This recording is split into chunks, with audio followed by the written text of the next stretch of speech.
ইসলামী আন্দোলনকে বাকি রেখে অর্থাৎ তারা আসবে না এটা সিদ্ধান্ত নিয়ে আপনারা বৈঠক শুরু করেছেন। বৈঠকের মাঝখানে আমার ইসলামী আন্দোলন আপনাদের সঙ্গে যোগাযোগ করছে, তারা আসবে রাত 8টায় একসঙ্গে আপনারা সংবাদ সম্মেলন করবেন। আসলে আপনাদের বৈঠকের ফাইনাল কি সিদ্ধান্ত হয়েছে? বিসমিল্লাহির রহমানির রহিম। আজকে আমাদের 11 দলীয় নির্বাচনী ঐক্যের যে প্রক্রিয়া চলছে, সেই 11 দলের বৈঠক ছিল। আমরা শীর্ষ বৈঠকের এই আয়োজনটা খুবই তাড়াহুড়ার মধ্যে এবং একটু ক্রিটিক্যাল সময়ে নির্ধারণ করতে হয়েছে। নেতৃবৃন্দ দেখা গিয়েছে অনেকেই সারা রাত এগুলো নিয়ে দৌড়ঝাঁপ করেছেন, আলোচনা করেছেন। তো রাতের গভীরে সিদ্ধান্তটা ফাইনাল করতে হয়েছে এবং সবাইকে সময় মতো অবহিত করা সম্ভব হয় নাই। তো সেই হিসাবে এই জায়গাটায় একটু গ্যাপ ছিল, সবাই সময় মতো উপস্থিত হতে পারেনি। এরপরেও আমরা ম্যাক্সিমাম প্রায় 10টা দলই এখানে উপস্থিত হয়ে এই বৈঠকটা আমরা সম্পন্ন করেছি। ইসলামী আন্দোলনের সাথেও নেতৃবৃন্দের সাথে আমাদের কথা হয়েছে, বৈঠকের আগ দিয়ে বৈঠকের মধ্যে থেকেও আমাদের কথা হয়েছে এবং আমরা আশা করছি যে আমরা একসাথেই রাত 8টায় আমাদের প্রেস কনফারেন্স হবে ডিপ্লোমা ইঞ্জিনিয়ার্স ইনস্টিটিউশনে। সেখানে ইনশাল্লাহ আমরা আমাদের চূড়ান্ত বক্তব্য যেগুলো সব ঐক্যবদ্ধভাবে আমরা উপস্থাপন করতে পারবো বলে আশা করছি।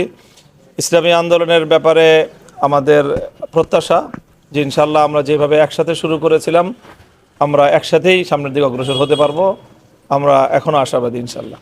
আচ্ছা, একটি বিষয় উঠে আসছে, মানে একটু আগে যখন আপনারা খেলাফতে মজলিসের নায়েবে আমির ওনার সাথে কথা বলছিলাম, আজকে বৈঠকে আপনারা 45টি আসন সমঝোতার ব্যাপারে 45টি আসন কোথায় দেওয়া হচ্ছে ইসলামী আন্দোলনকে, এরকম একটি আলোচনায় এসেছেন, একটু কি বলবেন? এই বিষয়গুলি আমরা অফিসিয়ালি এখনও পরিপূর্ণ ফাইনাল করছি না, যেহেতু আমাদের রাত 8টার সময় আমাদের প্রেস কনফারেন্স আছে। আসন সংক্রান্ত যাবতীয় ডিটেলস আমরা সেই কনফারেন্সেই করব ইনশাল্লাহ এবং সেখানে ইসলামী আন্দোলনকে অ্যাকোমোডেট করেই আমরা আমাদের চূড়ান্ত তালিকা আমরা প্রকাশ করতে পারবো বলে আমরা আশা করছি ইনশাল্লাহ। এই যে আসন প্রার্থিতা ঘোষণা নিয়ে যে ঝামেলাগুলো তৈরি হচ্ছে, যেটা ঝামেলায় বলবো আমরা, সেটা থেকে কি এরকম কিছু ঝামেলা থেকে থাকে বা ইসলামী আন্দোলন যদি নির্বাচনের পরেও কি এটার আরো বেশি আশঙ্কা করছেন কিনা?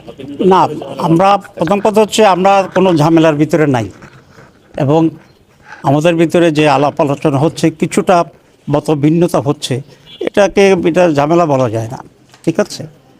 আর 2 নম্বর হচ্ছে আমরা রাত 8টায় কথা বলব, এখন আর আপনাদের সামনে আমরা তেমন কথা বলতে চাচ্ছি না। সবাইকে ধন্যবাদ। ছোট করে যেটা হচ্ছে যে আমরা যতটুকু শুনেছি যে যদি ইসলামী আন্দোলন এসে থাকে তাহলে 300 আসনের ঘোষণা হবে, না হলে 250 আসন। আসলে না আসলেও কি 300 আসন করবেন না 250 থাকবে? এটা রাত 8টায়।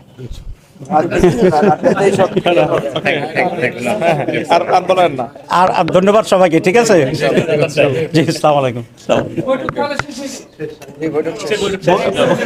বৈঠক শেষ, বেশ প্রিভিউ শেষ। ঠিক আছে,